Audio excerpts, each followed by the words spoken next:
আপনাকে কিছুদিন আগে সম্ভবত আরএফএল থেকে ফোন করছিল, রাইট? ফোনটা আসার পরে মানে ছবি যাচ্ছিল আর কি আমার, যে হচ্ছে আপনি একটা ইয়েতে ফ্ল্যাট পেয়েছেন।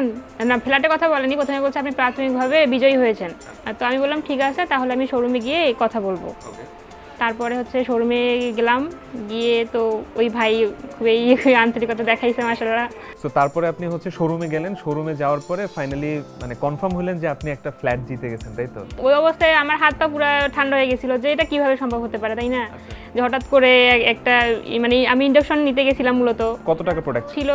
দুইটা নেওয়া হয়েছিল তো ৭৫০০ টাকার। ৭৫০০ টাকা, এবং আমাদের অফার ছিল হচ্ছে ৫০০০ টাকার উপরে, রাইট? কিন্তু এভাবেও চিন্তা করি নাই যে কখনো ফ্ল্যাটটাই মানে ভাগ্যে চলে আসবে, এই মানে ইয়ে ছিল না। আচ্ছা, এমনিতে আপনি কি করেন?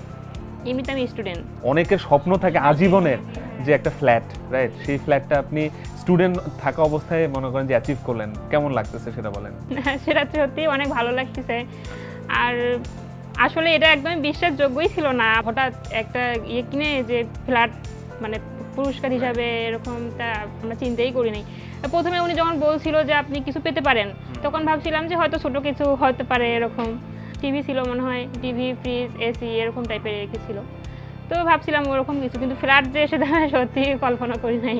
অ্যাকচুয়ালি আমাদের যে বিজ্ঞাপন যেটা আমরা তৈরি করছিলাম, সেখানে বেসিক্যালি দেখা গেছে যে ফ্ল্যাট জিতলে পাশের বাড়ির লোকজন আসলে জেলাস হয়ে যাচ্ছিল, ব্যাপারটা এরকম।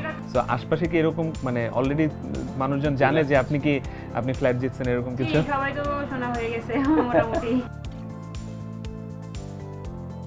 Vision Emporium, reliable electronics partner.